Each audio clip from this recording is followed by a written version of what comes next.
So let's get specific on Billy Rausch's leave form. So apparently he posted this a year ago or so.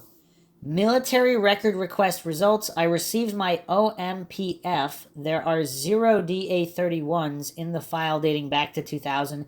Also 0 docs from February 2004. Special thanks to the folks who helped with the request and those who reviewed the file with me. PDF request notification from the Defense Personnel Records Information Retrieval System, DPRIS. That is weird. So here is the discussion regarding this, which he posted on Reddit. Sharon, why did she need to call the Red Cross again? If she didn't, would Billy Rausch have been denied leave? What was Sharon's role here? If it's not emergency leave, why does Sharon need to be involved? If Billy Rausch filled out some official paperwork for leave, why were commanding officers surprised to see him on CNN per his own words days later?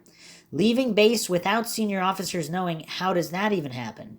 And then let's not forget, in Billy Rausch's interview that we went over before and logically analyzed, he admitted to going to England without even informing anybody, which is technically not allowed. And he had a little laugh about that, which is curious. But continuing on here, Billy Rausch Sr.'s thoughts, would like to hear his version of events. We've sure heard Sharon's.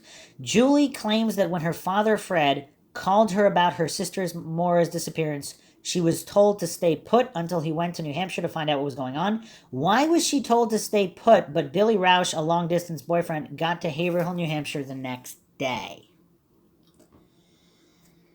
Yeah. Further points. Let's go to Sharon first. For the longest time, everyone believed Bill Rausch got emergency leave until smart people questioning why over a DWI walkaway and a long-distance girlfriend. Then it changed to a regular pass/leave with a base commander's permission, but Sharon is calling the Red Cross that same evening, and even Billy Rausch calls the Red Cross in Ohio early Wednesday morning, call number 456, at 5:34 a.m.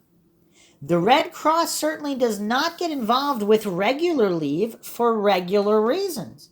I still do not know how local New Hampshire law enforcement told them it was the Red Cross on the whimper call so early, but the Rausch family denies they could know. Very weird. It almost seems that the Army seeing Billy Rausch on CNN was a surprise. Like, what the hell is he doing? That may be because he had already been granted regular leave, then the Army extended it with verification of a girlfriend missing because Bill Rausch was already in New Hampshire. If Bill Rausch only did calls with his commanders Tuesday evening, would they know where he actually was when he called? Sure, he is expected to be on base, but has that been proven? Someone wrote that their SO used to get off base all the time and people would cover for him. I'm sure it's not like the days of the draft. Bill Rausch Sr. has never been seen on camera, let alone speak at all ever. Not that he has to, but I'm still curious if Julie stayed away because Bill Rausch and his family were already there. She coincidentally arrives the day Bill Rausch leaves forever. If they had done anything, what would Julie be doing at that time? The whole story is BS. Bill Rausch gets a call from Fred, his long-distance girlfriend's father, about some junk car being abandoned in another state, and we're supposed to believe he jetted to New England the next day over that, along with his parents and former college professor at West Point and his spouse. Oh, man. How is this scenario even remotely believable? And some posters are saying, I don't buy it. Sorry. So let's go through some more mind shocks here. Didn't Maura, or whoever had Maura's phone, call Bill Rausch's commanding officer's office after regular hours? I always thought that was odd. Was it Bill Rausch playing tricks to get her to talk to him, or something else? One thing I remember Julie said she did was to visit the accident site around 7:30 p.m. to see what it was like and what she felt Maura would do. She said it was pitch black and didn't think that she would run into the woods. Also curious. So let's go back to that Army commander from Maura's cell. Friday, February 6th, 9:53 p.m. Billy calls Maura, speaks to her for 8 minutes. Immediately after, Maura calls 580-442-1261, a number for the Commander Executive's office at Fort Sill, Field Artillery Brigade, and Deputy Commanding Officer, where Billy is working at Fort Sill. After that phone call, Billy calls 580-355-4475, which, according to listings online, is that number for Fort Sill's temporary lodging and billing and a Holiday Inn. The online listing for that number also includes a link to IHG Army hotel reservations, which use branded hotels for soldier-related lodgings. Incidentally, one of Billy's first calls after Fred Murray told him Maura had disappeared was to the only IHG hotel in North Conway, New Hampshire. Wow. Okay. I mean, what does everybody make of this sequence of events starting on Friday, February 6th? So this is, again, right before Valentine's Day. Not too long before Valentine's Day, the week before. Billy calls the Holiday Inn Tuesday evening after getting the call from Fred. He didn't try to reach Maura for 1.5 hours after hearing about the Saturn. What if, hypothetical, Billy Raush was making plans for a stay at the Holiday Inn in New Hampshire for him and Maura? Possibly reservations to be coming soon. Was Billy Raush calling Tuesday to cancel any reservations he was setting up? It was coming up on Valentine's Day. Did he do this on purpose to offset any questions about him already planning to come see her? How would people react if Maura was missing, but knowing that the boyfriend was coming anyways? Would it change their perspective about things? He called right after hearing about the Saturn, but before trying to reach Maura. But he can't remember why. You're in Oklahoma calling a Holiday Inn in New Hampshire just after hearing from your dad, from your girlfriend's dad, that her car was abandoned 24 hours earlier with no contact from her. Maybe Holiday Inn had a discount plan through the Army or Red Cross to stay out, or he called them to see if Maura had booked a room or who was staying there, or he called to cancel any room reservations before that info popped up on law enforcement radar.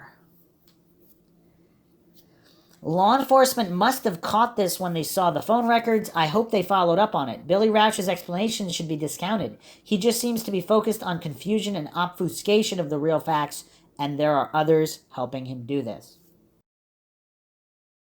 Whatever law enforcement gathered probably amounted to nothing in the big scheme of things. When Billy Rausch arrived the next day, it was literally an abandoned car with zero signs of a crime. Seriously nothing except no driver found or returned to retrieve the car. However, what should have raised law enforcement's awareness is his response to this abandoned car. He got leave from the Army, and allegedly his parents drove 10 hours to get there as soon as possible. Police must have wondered about all of this activity over an abandoned car. It would make no sense for anyone to do that without at least going on something or hearing back from her. I would assume most people would give it some time, then say, if we don't hear from Maura by the end of the week, then we will get there. Maura wasn't a 5-year-old kid. There could be all kinds of info that law enforcement haven't released. I mean, they may know that Bill Rausch was with Maura at the liquor store shop, for example. Not a crime. They can ask all day long, but not a crime. Maybe Billy Rausch was at UMass that weekend. That's not a crime. This is another big reason that I don't feel Maura was harmed in New Hampshire at the car, because there's nothing there. Police even gave Fred his car back. Nothing. Not a crime scene. If there was a crime scene, I'll guarantee it was hundreds and hundreds of miles away from Haverhill, New Hampshire. Billy Rausch went on Reddit, got a copy of all his files, and reported here to Reddit that he had 0 DA-31 Army leave forms on his file. For many years, it was debated how he could get any emergency leave for someone not in his immediate family or spouse, as Maura was a long-distance girlfriend. It's possible that using the engaged to be engaged helped in getting approval from his Fort Sill commander to go to New Hampshire. It was cleared up in recent times when Billy Raush admitted he was not on emergency leave, but regular vacation days that he had to be approved for and was in the hole to actually take and had to be made up over time. He states here with his own evidence that there were no DA 31 forms at all in his file dating all the way back to 2000. So what's kind of weird is all these years he couldn't clear this up. I mean, this is kind of weird. I mean, he's just a master obfuscator. Or is it possible he has some kind of mental condition and he's actually trying to be honest and helpful, but he can't because he's got blackouts in his memory? What kind of psychological operations training did he undergo? Was it similar to MK Ultra, where it might have left some holes in his brain and he can't remember things and he's trying to be helpful but he genuinely can't, and it's coming off as obfuscation but it's not actually intentional obfuscation? Is that an explanation? I don't know. That's weird. Even though Maura's disappearance prompted him to schmooze the army to allow him to go to New Hampshire and extend his stay once he was seen on CNN the following week by Army commanders, it still seems odd that there were zero files of any forms of leave in his entire history. Yet, while he was stationed overseas in Iraq, his sister in Ohio committed suicide in their family home, RIP. This event would be completely valid for emergency leave through the Red Cross, etc. Billy Raush would have been allowed to fly home to Ohio for this in April 2007, then came back to Fort Sill September that year, then left the Army for good in December 2007. Here are his comments on that event. Billy Raush. While I often think about my friends and military members who didn't come home, there is one death that took place while I was over there that I think about every day. My oldest sister, Heather. It was April 20th, 2007, and my roommate and I were asleep. The chief of my task force woke us both up knocking on the door, and when I answered, I could tell by the look on his face that something was wrong. He told me something had happened back home as he handed me an Iraqi cell phone. My father spoke with me on the phone with a tone of voice I'd never heard before. He proceeded to tell me that my oldest sister died by suicide. And that is, of course, very tragic. This would be a very appropriate time to use e-leave over a close family member's death, but if there was nothing in his file at all, does that mean Billy Raush did not use emergency leave to go home to Ohio over his sister's suicide? But he did take unapproved leave for a long weekend to fly to England to meet up with his future wife-to-be before exiting out of the Army. Just questions. Another possibility, I mean, were his files just completely scrubbed so that there's no records of anything, and that's why that looks like that? I mean, I don't know. Some further astute posts here. When Bill was on Aaron Larkin's podcast, bonus episode Bill Raush, around the 10:19 mark, Bill says, Mom was working on a Red Cross message which is required to leave. Something we had some experiences with because while I was at West Point, there were some deaths in the family, so Mom knew that process well. But if this is regular leave, why would they need that anyway? But anyway, Bill had an aunt who passed away while he was at West Point in the fall of '98, but as we all now know, an aunt doesn't make the cut for emergency leave. Immediate family only unless the person with the emergency is the military member's only living blood relative, or serves as in loco parentis. In the West Point Parent Handbook, it states the following, quote, in the event of a family emergency, TACs may approve leave requests that meet the criteria for Army emergency leave status, death of a parent, in loco parentis, or immediate family member. Passes may be granted for situations that do not meet the criteria for Army emergency leave by the regimental tactical officer after approval from the TAC. Neither of these situations count against the cadet's baseline passes for the semester. In addition, if there has been a death in the family, please contact the Red Cross. The Red Cross helps with the verification in order for the chain of command to make a decision regarding emergency leave. So did Bill Raush apply for emergency leave but didn't get it? and then used regular leave? Is that what happened? Again, I don't know. These are weird. It seems like passes are granted in situations that don't qualify for emergency leave, similar to how advanced leave may be granted after the military member is stationed elsewhere. Either way, the Roushes are calling up the Red Cross regardless of whether an event meets the qualifications. It seems like that's what they've been told to do so that the ARC can get the information to the people that grant decisions on leave, what type of leave, and it goes from there. So if they're well versed in the process and it has to do with extended family and Maura, wouldn't they absolutely do it with Bill's sister? Then I found this, military.com/spouse/military-benefits/military-family-emergency-leave.html. Quote, in our experience, the types of events that warrant emergency leave depend on whether the service member is already at home. For example, if a service member is not deployed, he might be given leave from his home duty station to visit a very sick family member, but if he is deployed and must be sent stateside for the emergency, the leave might be denied. End quote. I hope he argued with them over the importance of going home for his sister's funeral as much as he argued over bolting to New Hampshire for what looked like a DWI walkaway. Okay, follow-up posts. I remember that line about something we had some experiences with because when I was at West Point, there were deaths in the family, so Mom knew that process well. Yet he pulls out his files and specifically states that the Army had 0 DA-31 forms on his record back to 2000. While at West Point at the same time he graduated late 2002, what gives? Is this some kind of psyop?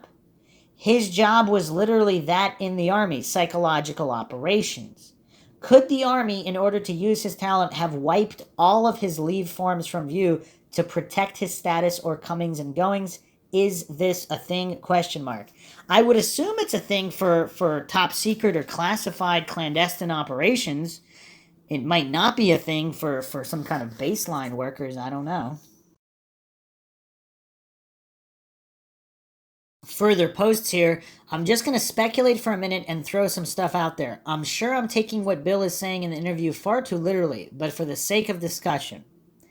In this interview, Bill says Fred tells him what happened and says that he's going to New Hampshire, and Bill says that he replies, "I'll be there soon."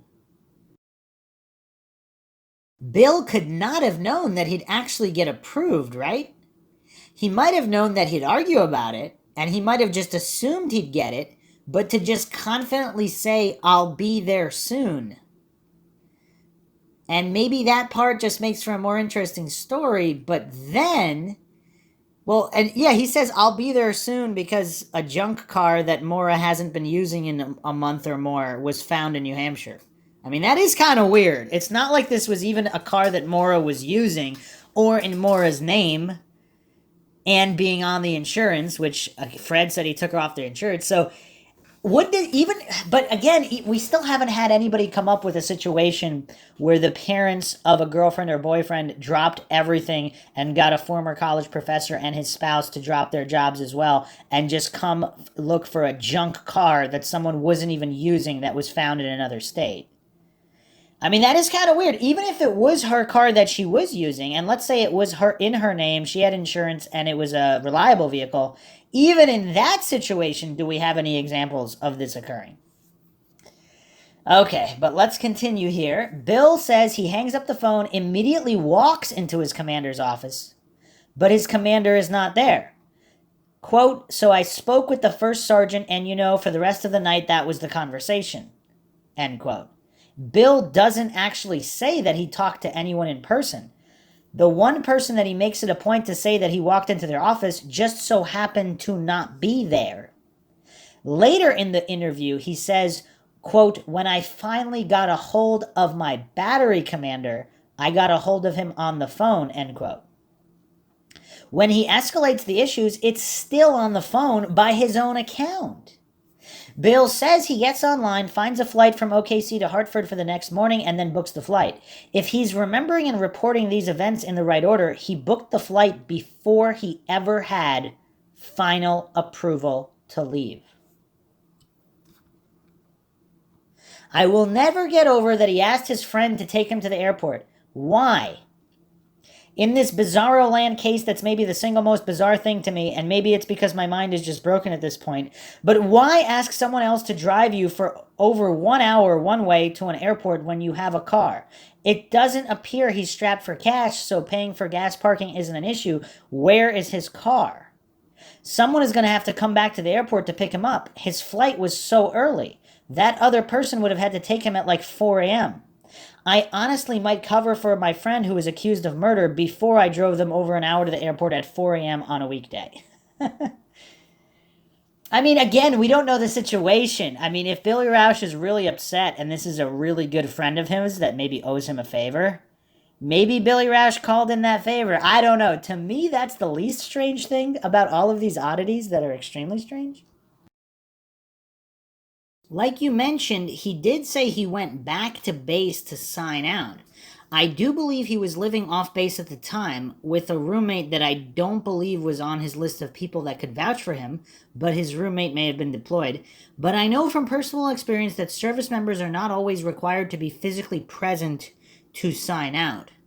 It may even be able to be done online now, but back in the early 2000s, not far from the same time, at one base at least, you were allowed to call and check out. Last point, I'm not sure about 2004, but the military, at least now, lets you carry over earned leave time from one fiscal year to another. Here's what I found that I think is interesting. As part of the military pay and benefits package, military service members earn 30 days of paid leave per year. You start at 0, and for every month of military service, 2.5 days of leave gets added to your leave account. It doesn't stop, but the most you can carry over from one fiscal year to the next fiscal year is 60 days, except in certain very limited situations where you can carry over more. Service members are expected to use leave for any workday that they will not be available for work as required by their command. They are also expected to use leave for any day that they leave the vicinity of their duty station as defined by their command. Bill's date of entry for service is 12/20/2002. If leave and all that cuts at the end of the fiscal year, I would bet that the 2.5 days of leave are added at the beginning of the month. Bill was 0 leave on February 10th, 2004. Thoughts? ? And some interesting thoughts we do have. Some posts here. That would be an interesting time for him to arrive on the scene, right around the time of a party that no one can remember, but who the only 2 remaining confirmed guests he calls multiple times following Maura's disappearance and who may be under a gag order from a grand jury. Right before Maura crashes her dad's car. Not long before, there's a phone call from Fred's phone to Bill and then Bill's phone to Fred, where Bill said at least once that Maura didn't tell him about the accident, but then at least once that she did tell him about the accident. Interesting. Yeah. Another post here. I think now it's a cover story. One would have to assume by looking at his cell records for Monday, the evening of the Saturn being found, yet no one knew anything that he knew. He knew from some reason, and one of the reasons was that he was in New England at the time. There are spaces in his cell records for flights to have taken place. Now, of course, it's very brazen if he was to be caught already here when Maura vanishes, but it would actually fit. He already had the time away. He needed to beg for more. This is key. He never said anywhere where he met with his commanders face to face. He's calling them to be granted more time, or because they wouldn't know or care where he was at. He possibly used the engaged to be engaged tactic or other things unknown to them to be granted extra time. I'm sure the escapades of 2 young people in a long-distance relationship are the last points on his commander's mind. He has a buddy as an alibi for the ride. Oh, he probably did get a ride to the airport, but not when we think. Even so, law enforcement may even know this, but still have nothing of a crime to stick to him. They have a one-party intercept on file. In New Hampshire, it's severely illegal to have and can't be used in court as evidence. If a person turned this in, which is most likely, as cops can record with a wire, then it's damning. But again, can't be used. It could be a call between Billy Raush and Kate, saying he landed on Monday afternoon. Still, not a crime. Law enforcement has their hands tied. The car, and I'll say this again, was to be ditched far away to muddy the waters, and it has. How it got there doesn't matter. As long as the no-crime vehicle is found hundreds of miles where a crime may have happened, it has worked. Another post. Okay, this may sound whack. We positively know that Billy Raush flew to England without permission from the Army base Fort Sill. Not drove an hour off base to a strip club for a few hours, flew to England for a long weekend, so 3 to 4 days, as evidenced in his own words. Is it possible he flew to New England on Sunday, February 8th? The flurry of calls Monday were to cover his ass with some buddies. I mean, seriously, now we know he only made calls with commanders to get leave. He was not face-to-face with anyone that evening. The flights don't exist because they weren't when we expect them. There is a call Monday at about 2:18 p.m. that appears to be in the same time zone, possibly incoming from Maura's cell. Someone checked her voicemail at 4:37, then must have destroyed it forever. What was happening exactly during that Monday afternoon? Billy Raush calls McDonald for an entire 34 minutes when the Saturn was at that weathered barn corner. But both said Maura was not discussed at all. Faith, man smoking cigarette. Butch Atwood, he hit a pine tree. Cecil Smith, this whole thing is Bill's fault. Here's another interesting post. I'm being fantastical, but if you had two people that needed to prove they were not present at an event at a certain time in an area with no cell phone service, wouldn't it be smart if someone had both of their phones and used one phone to call the other? Leave the call connected for a long enough time to one guy to dump the car and the other guy to pick him up and get the hell out of there. Especially, and there was a response here, especially someone specializing in geospatial military anti-terrorism operations. More posts here. Lots of people make a big deal of how difficult it would have been for Billy Raush to go off base and how there would have had to have been leave forms, etc. But didn't he and Maura go to a Duke basketball game in New York December 18th, 2003? That was a Saturday, so maybe he had the weekends off or hadn't run out of leave yet, but he was obviously free to travel to some extent. Follow-up post. Yes, although I think weekend passes weren't the same as leave. And he also flew to New York with his mom to do one of the early TV shows for interviews, in the middle of the week, but for a few days. He even mentioned taking leave for other family deaths, even back in West Point, and he said his mother handled those, and then his unapproved flight to England was a 4-day weekend, I believe also. But is it bizarre his alleged files contained 0 DA-31 forms back to 2000, which are required for any leave, whether emergency leave or not? Could the Army have wiped them clean if he is a special agent or something? Seems very odd. So here's the description on the DA Form 31. Request an authority for leave is a form necessary for requesting permission for temporary leave. This form can be used to request an emergency leave, a vacation, travel, or an extended pass. A fillable DA-31 is used by U.S. Army members to request leave from their post. It is also known as a request an authority for leave. Generally, a fillable DA-31 is used when someone wishes to use some of their vacation leave or must attend to a family emergency. So apparently he has 0 of any kind of leave going back to the year 2000. Nothing to see here, right? Nothing to see here at all.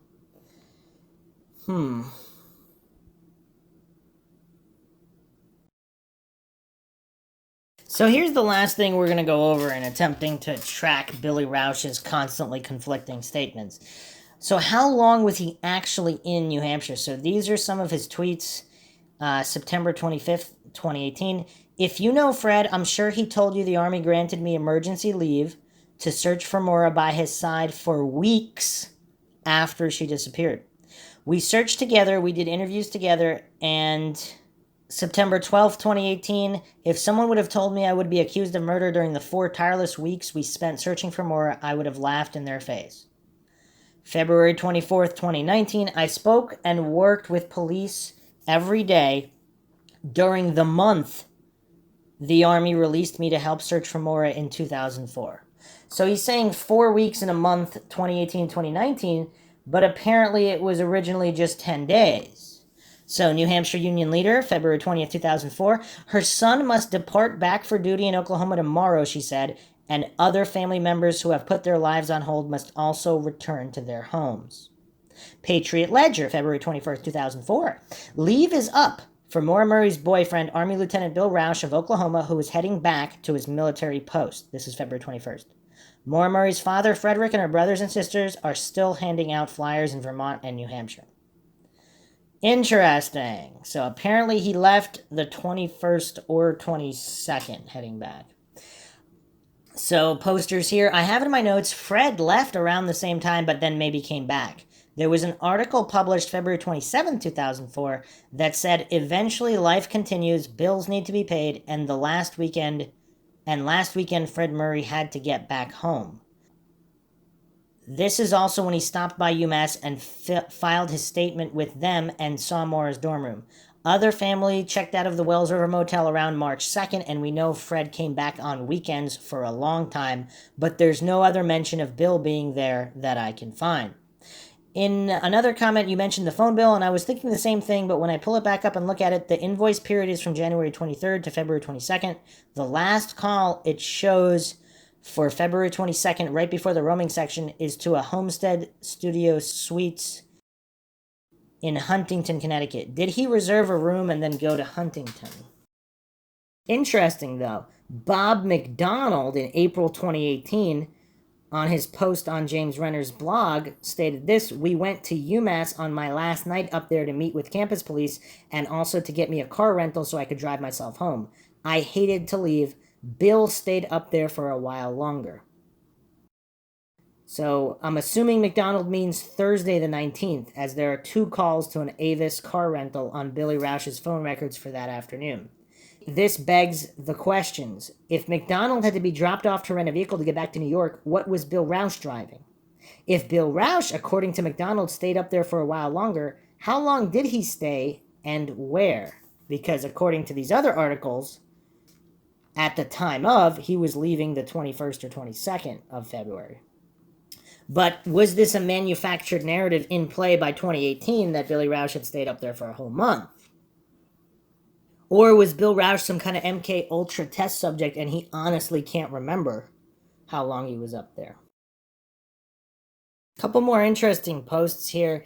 I still wonder how everything would have played out if none of the Rausches or his entourage had dropped a pencil on this whole thing. It's why I believe it's possible he may have been here already, only because how it would look to law enforcement if Bill was in New Hampshire or Massachusetts area, then left after the Saturn was found. I think he had to get leave to stay, or it would have looked really terrible. If he was at Fort Sill and didn't lift a finger, then he would just be an insensitive ass. Bill Rausch could have easily played "I'm in the military 1,500 miles away in Oklahoma" card. Heck, he could have even said, "I'll try to get there, but probably can't because getting leave is going to be tough." It sure as heck would have been more understandable if he never made it to New Hampshire and played on one of those excuses. Instead, the dude not only drove straight into the situation, he brought both his parents and the McDonalds along for the ride. Another post, plus he told Fred very definitively, "I'll be there soon," without having a clue if he would be allowed to get leave. But he could say he would be there if he was already there. It is very possible that Billy Rausch told local law enforcement that he was in town that weekend and was going to head back to the Army, but heard of Maura's car being located. One article said Billy Rausch had to fly back to Massachusetts. This may be why local law enforcement questioned him more seriously Wednesday evening once he waited for his parents to be with him. Important to note, Bill Rausch did not lawyer up upon arriving, but waited to meet with law enforcement until his parents could join him. Then, we also know that Sharon had worked for a lawyer's office for 17 years. Was his own mother technically acting as his defense? Her note-taking was insane. Back to my other thought, did law enforcement treat him more as a suspect because they knew he had been in town? There was zero reason to question Bill Raush if he was 1,700 miles away over a DWI walkaway in an abandoned car. Yeah, if he even admitted to them, or someone else did, that he was at UMass or somewhere in the vicinity, then of course they would look at the boyfriend as the number one suspect. That's what's in line with all statistics of a female being met with foul play, if there was foul play. One more point regarding flyers. So basically, 2 days, wow. So in the 17 magazine article, which was published May 2004, there's a quote here: 2 days after Maura's disappearance, so this is the Wednesday, dogs had tracked her scent to the road about 100 yards away from the site. Her family thought that maybe someone had picked Maura up, so they printed up 15,000 flyers with her picture, and a crew of volunteers began tacking them to every signpost and gas station within 50 miles. There's also a news report video from either February 13th or 14th that shows the first flyers that were printed and overnighted from Ohio. So who knows how much that cost. But then there's another flyer, which is a more generic flyer. So there's a few different flyers here. The color flyer states Maura was last seen wearing jeans and a dark coat, which I'm guessing was the description that Butch gave law enforcement, since those would have been printed prior to Christine McDonald's interview with Butch and before law enforcement questioned Forcier. Strange that the dark coat description started so early and has stuck around so long, considering we're now supposedly seeing the ATM stills and she's not wearing a dark coat in those. So a couple of responses here. They printed up 15,000 flyers the first week, possibly within 2 days. So Fred only made it up to New Hampshire on Wednesday. I don't see how anyone determined Maura was a missing person so quickly. Maybe by the following week, but I don't see why that would be happening those first few days. And again, if Maura simply just showed up that, let's say, that Saturday or that Sunday, not even a full week, and there's already 15,000 flyers at every gas station, I mean, it's kind of weird. Or even, let's say she showed up, if they had the flyers on Wednesday and she showed up on, let's say, Thursday. So, I mean, would that be kind of weird? I don't know. Another post here. This is so royally expletive up. This is all putting in perspective things like the poster and the info being put on that poster before others chimed in. Interesting. I was a printer for over 25 years, and 15,000 flyers printed in 2004 would have cost thousands of dollars, plural. Like people say, if Maura popped up a few days after, who was footing the bill for all those flyers, especially for nothing? Another post, perspective is right. They are printing that many flyers on Wednesday. Didn't they just get there? His sister must have started working on them the minute they left. I assume this is the sister that died, so she can never be questioned. Since no one knew anything, if she turned up, as she allegedly said in the emails, at the end of the week, everyone had spent loads of money, time, and loss away from work. I mean, yeah, the McDonald's are getting off from work to go on this little trip and start interviewing neighbors over an abandoned junk car that Maura was supposedly not even driving. Yeah, I mean, it is kind of weird. If she came back to her dorm that weekend, multiple people had spent time walking miles through the woods, drove all over New England, stayed at hotels, food, gas, etc., and the thousands of dollars spent on flyers, and her dorm room ransacked and computer accounts gone through, this would account for lots of pissed off people. Would Maura herself be pissed off too? Because she could have just said, well, that's what I sent, if she was the one who sent the emails. She could have just said, well, yeah, I said I'd be back next week, and I just didn't want to talk to people because I was upset. If it was only a few days, I mean, if she came back that Thursday or Friday or whatever. Some more posts here. There was a time when I thought Bob McDonald left on Wednesday, probably because that's when he said he thought he left. But Thursday makes more sense for multiple reasons. If he and Bill went to UMass that day, that almost makes all the calls to Kate and Sarah a little bit more understandable. If Bill was in the area, maybe he was trying to get in touch with them to talk face-to-face. The Avis calls although I have no idea why they drove all the way to Springfield to get a car rental. They had to have passed other rental places, even other Avis locations, before reaching Springfield from Amherst. Weird. I would assume that Bob and Bill road tripped in Bill's parents' car, and then Bill drove that back to New Hampshire after dropping Bob off, but who knows? Nobody knows for sure when they were coming or going. If it was, I mean, and are there other missing persons cases where nobody even knows, nobody knows where anybody is, what anybody is doing? Nothing can ever be verified. No flights can be verified. No car rental. I mean, this is really crazy. I mean, I really don't know what to make of this. If it was Thursday that McDonald left and he hated to leave, did he really have to get back by Friday? I mean, at that point, what's another day plus the weekend? Bill was maybe leaving that following weekend, the 21st or the 22nd, anyway. Anyone's guess is as good as mine about what stayed up there for a while longer means. McDonald was overly generic in his response to James Renner. Bill basically didn't leave my side. There were times where he'd go off to the motel office to do phone interviews. Other than that, I don't remember us being apart. I think we can take his whole account of things about as seriously as we do Bill's, so basically, not at all. Another interesting post regarding the party, going back to Saturday night, Sarah is not of drinking age. How is she having a dorm party?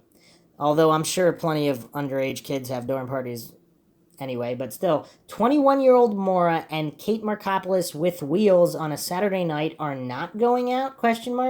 I find it hard to believe there was not another party. The track team has distanced themselves. No one knew where she'd been prior to the earlier term, and no one from the track team saw her Saturday night. You'd think Kate would want to party with them. Earlier on the story was Kate did not know Maura was missing until the following Saturday.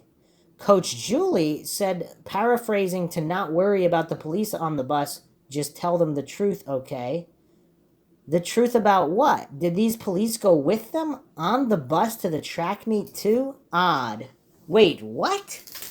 I don't even remember that. So the police were on the... I'm assuming they couldn't have been going around to track meets with the track team. Could they have? Unless they suspected the track team of some kind of involvement. It seems more likely they just came on the bus to question people and then went off the bus, right? I mean, I don't know. This is kind of weird. Again, any other missing persons case, you'd have the coaches or former coaches all over media just getting more attention to the case. But not in this one. Definitely not in this one.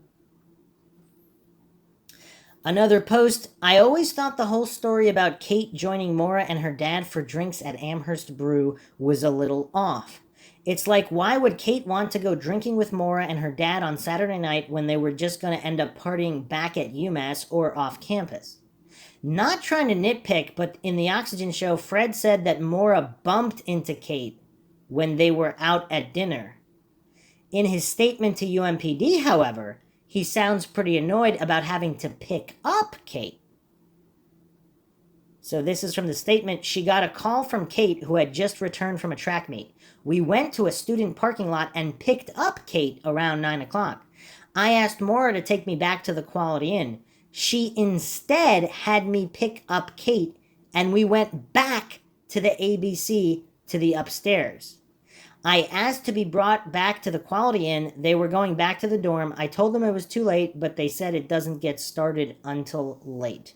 So again, I do remember picking apart this story for veracity. So Maura is with Fred at the ABC drinking. Then they leave. They go pick up Kate and then come back to the ABC and drink some more. Then they drop Fred off and then they go drink some more at one or more parties. I mean, I guess this is the narrative. I don't know. I really don't know. It's kind of weird.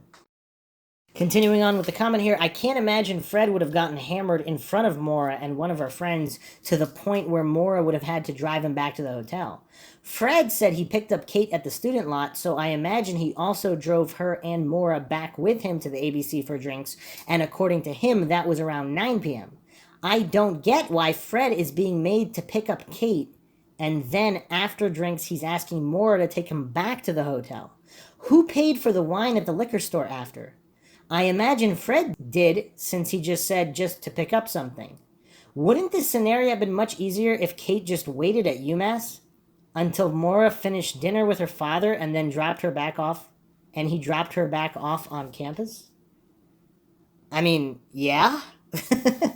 Earlier on, the story was Kate did not know Maura was missing until the following Saturday. Okay, what were Bill Raush and Kate discussing Tuesday? All right, so let's get to the last posts here. So, Billy Raush himself has stated on numerous occasions it was emergency leave, just like from this tweet on September 25th, 2018. If you know Fred, I'm sure he told you the Army granted me emergency leave. So, the post regarding this, everyone is missing the bigger anomaly here. Billy Raush states himself it was emergency leave. How does a high-ranking official not know the difference between emergency leave and non-emergency leave? When pressed further, he stated it was an emergency leave, so why did Sharon contact the Red Cross over an abandoned car in a DWI walkaway? Other posts here, if someone is telling the truth, their story doesn't change. Another post here, John Smith was the first by a long shot to show that many of the actions and words coming from the Billy Raush camp were highly suspicious, especially the mere fact that none of them ever came back. More posts here. I wish we could hear Fred's version of events about his time spent side by side for 4 weeks straight with Billy Raush. And also his thoughts, of course, on the McDonald's. Another post, like Judge Judy says, if you tell the truth, you don't have to remember. Billy Raush doesn't seem to remember much about anything that happened in February 2004. If he was serious about spending the rest of his life with Maura, he would remember. Unless, of course, if there is some kind of brain damage from all the psychological operation experiments, maybe he's honest and he can't remember. I mean, it's a possibility. It's not like if he was in the military but not in psychological operations, I mean, it would still be a possibility, but it would be more remote, of course.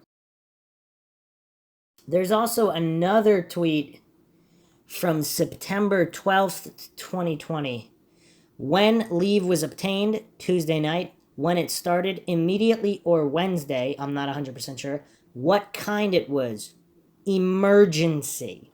So he stated on numerous occasions that this was clearly emergency leave.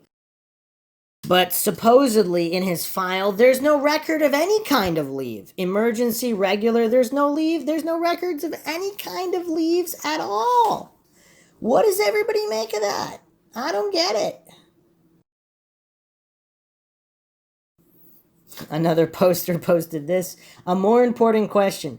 I didn't think the Army left anyone behind. None of that entourage ever came back after the initial 10-day search ever again. Another post, this is where I honestly think there is some sort of secret that exists to this day between the Billy Raush group and the Murrays. No way, in my opinion, he got his 2 middle-aged parents to drop what they were doing and wing it all the way to New England for almost 2 weeks and get the McDonald's from New York, too. Nope, never buying that over a DWI runaway. The whole time, Maura's own sister, Julie, was told by her father, her words, to stay put at Fort Bragg until Fred went up to New Hampshire to find out what was going on.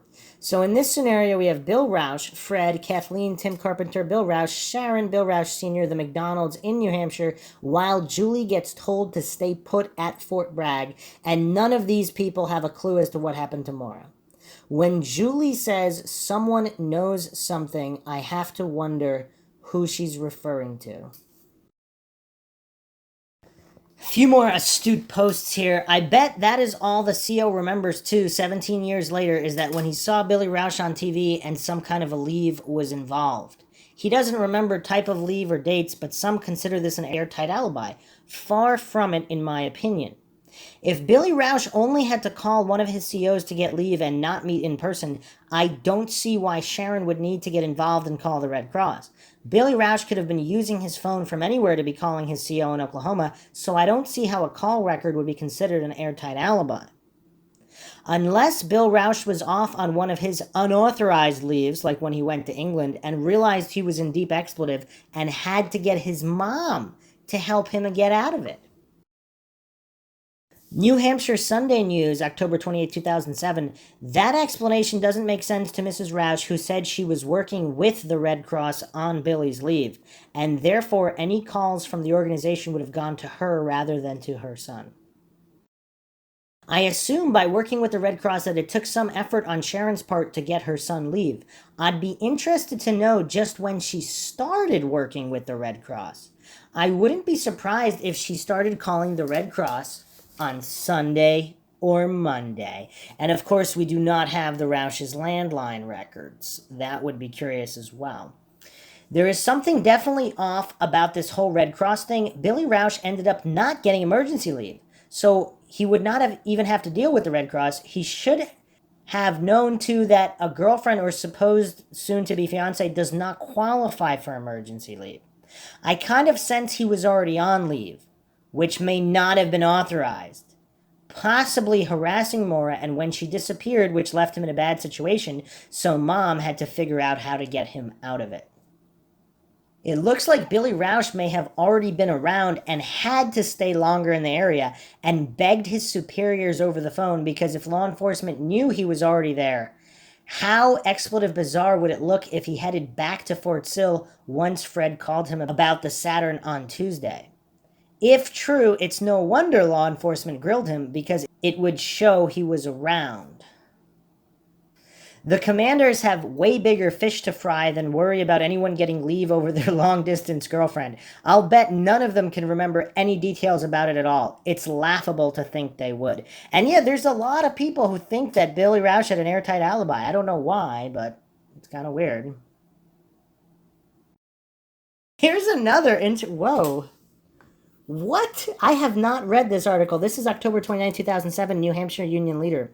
For the next 2 weeks, both families believed Maura was alive, that she had broken into a cabin because she was a survivor, was in excellent health, and ran 5 miles a day, Raush said.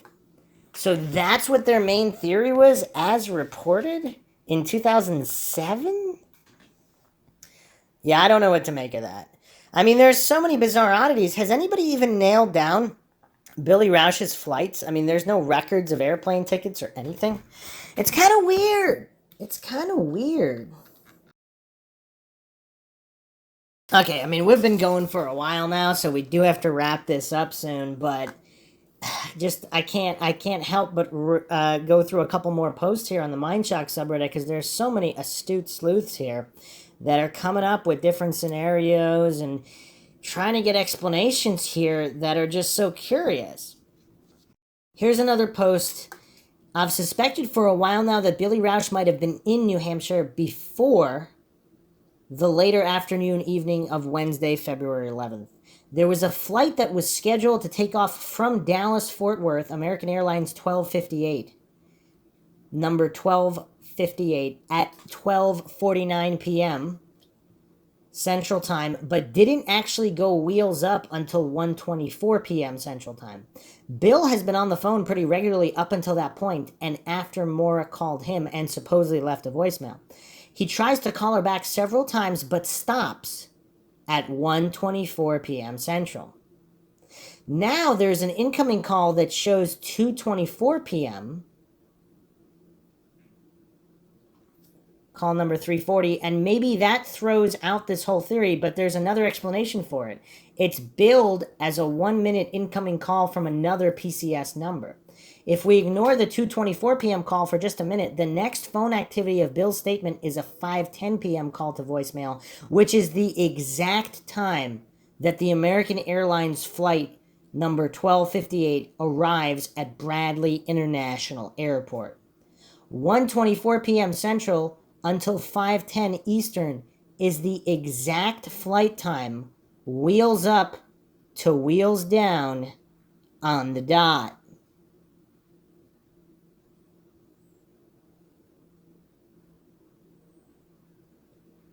It's so strange how, here we go again, with the exception of the 2:24 p.m. call, the other call times match up so perfectly. Is there any way that a 2:24 p.m. call could have still come through connected mid-flight?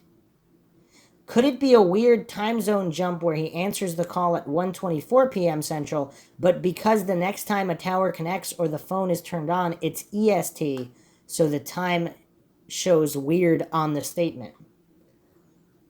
I'm sure that I seem overly Bill Raush did it, and that's not my intention. I don't even strongly think that. I am, however, almost certain that the information we're being given, have been given, is not accurate. I'd like to try and see what some alternatives to those narratives look like. Some more posts here. If Sharon claims Bill Raush did indeed enter Maura's dorm with UMPD when he arrived in New England, I would think someone at UMass could have verified that. Could he have been at UMass, say, Tuesday, and that's why he was calling Kate? To my knowledge, Kate has never said what her and Bill Raush discussed that afternoon, if they did talk. So if Bill Raush was in New England by late afternoon Tuesday, wouldn't this be before Fred even told him she was missing? Fred didn't know until after he got out of work, maybe around 5. He went to New Hampshire the next day on Wednesday. I think it was on the Montel show that Billy Raush slipped and said he got the whimpering phone call on the day after the accident in the airport, which would have been Tuesday. But don't his phone records discount this? The time zone changes confuse it even more. I think it was also on the CNN interview where Billy Raush said he got the whimpering voicemail Tuesday as well. I don't understand why Bill Raush would immediately go to UMass when he supposedly arrived Wednesday if Fred was telling him Maura was missing in New Hampshire. However, if he was in New England earlier, such as Tuesday, this makes sense. I think Billy Raush knew if he was in the area and Maura turned up missing, he would need McDonald and him 34 minutes to figure out how to look on how to handle this. Law enforcement don't care either way, but would be questioning him. But would know the public had been lied to. Good point, and the entourage was set in motion right after the call with Bob McDonald. I believe he needed McDonald's help on how he should handle all of this. I'll bet my mortgage that he told Bill Raush for all of them to go all in. It would look better down the road for Bill Raush. The clue something was up is that this long call was at the time of the Saturn accident Monday evening. Everything was in motion. And is this the time to sync up those Echelon spy satellites? Because if people believe that Snowden has been correct about a lot of things, and NSA spying was in full effect, and you'd have to think if Bill Raush is one of these guys that went on to work in psychological operations, would they just have his phone records and all recorded phone conversation easily on hand? Like they wouldn't even have to do digging like for just a regular non-military person? Is it possible there is a record of that entire call with McDonald somewhere in NSA archives? And we're talking 2004 here. We're not talking like the 70s or the 80s, even though some believe there's recordings of those as well. If military tech is roughly 15 years ahead of civilian, who knows? But 2004 is not the 70s or 80s. It is very possible there are records of all these conversations, and even if you don't believe that the NSA spying is all over civilians, what about guys that are being primed for psychological operations? Would they be closely monitored and everything recorded? And Bob McDonald himself at West Point. Another post, both Tuesday and Wednesday have very early morning calls. I think the key is that call home Sunday afternoon and the 34-minute call to McDonald Monday evening. If I'm going with a Bill Raush early arrival, I'm putting it at Sunday evening or Monday during the day. That would put him in the area for Maura's disappearance and make law enforcement very suspicious and why they would grill him Wednesday evening. That one news article sticks out when it said Bill Raush got the call about the Saturn and had to fly back to Massachusetts. The thing is, though, if Billy Raush is going to help Maura, so they had that phone conversation on Thursday evening. What if Maura informed him about the CI situation? Or maybe he already knew about the CI situation, if there was one, and someone else used Maura's Saturn, and she was freaking out about it. Would Bill Raush, if he's the good guy in this scenario, would he consult McDonald, and would he fly in to help Maura? If they really are, if the engaged to be engaged narrative is true, or at least in Bill Raush's and Sharon Raush's mind, maybe Maura wanted no part of it, but perhaps Billy Raush really did want that, and he would do anything for Maura, in which case he would he would arrive and try to help her with the Saturn situation. It had to be alarming for Bill Raush when he got the incoming call from Fred's phone early Sunday morning, February 8th. Even if it was Maura using her dad's cell, Billy Raush had to be asking where the phone he gave Maura was at. However, I still leave open the possibility that it was actually Fred calling Bill Raush for whatever reason. And then the 34-minute call to McDonald Monday evening, two grown men talking for over a half an hour, and Maura is supposedly not discussed. And yet the McDonald's dropped what they were doing to head to New Hampshire a few days later. It's curious of that early call after Hadley. Everyone assumes Maura called Billy Raush out of comfort, but I don't think so. I'll bet she called to tell him, leave me alone. Almost like taunting him, then she hung up on him. Then he calls that phone right back. Dunno. Seems very weird. Bill Raush could have flew out Sunday day and arrived in town. He could have told law enforcement he came to visit, left for Ohio, then came right back when he heard about the Saturn. Why would anyone say they felt as dirty as Scott Peterson, the guy who allegedly murdered his pregnant spouse? And that's a big allegedly. Again, if you haven't checked out the Mindshock podcast on the Scott Peterson case, check that out. So let's reiterate a couple more posts here. Caledonian Record, February 27, 2004, regarding Sharon Rouse's testimony. She said Murray had called Bill February 8th and was crying because of the previous Saturday accident, though he didn't feel that was it. He told her on a scale of 1 to 10 it was only a 3 or 4, she said. He had to talk her a long time to calm her down. We are convinced something happened at school, and her Amherst friends know. And again, if it was only a 3 or 4 on a 10 scale, why did he have to talk to her a long time to calm her down? I mean, I don't know. That's kind of weird, too. If Billy Raush were to arrive in the New England area before Wednesday evening, that would mean that the call from Fred or Kathleen wasn't what prompted him to travel there, which is what I think would be interesting. Billy Raush has confirmed that he did fly into Bradley Airport. His version of the story was that his parents picked him up there on Wednesday before going straight to the Haverhill Police Department.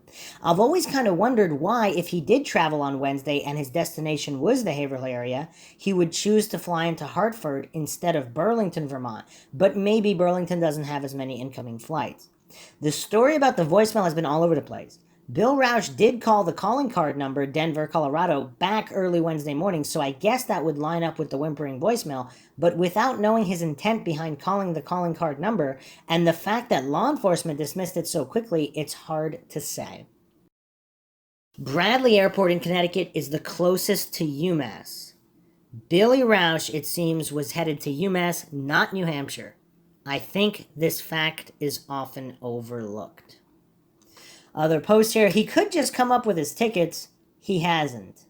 Someone in that position would be posting them far and wide if he were innocent. They would be in the original documents, but they are not. It's time someone talks about someone knows something. Another interesting post, I just got off the phone with my friend who is a pilot and who is now probably a little concerned with my mental health.